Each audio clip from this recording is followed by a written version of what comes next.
Saya nak mau. Kencing lagi guys. Ikan patin guys. Boleh dipijit guys. Bego.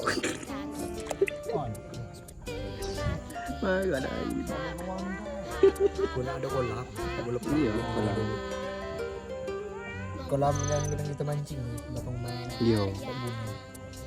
Pak situ. Ini namanya patin. Nak ngedang.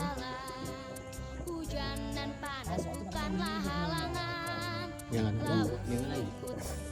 Jadi kolam libis.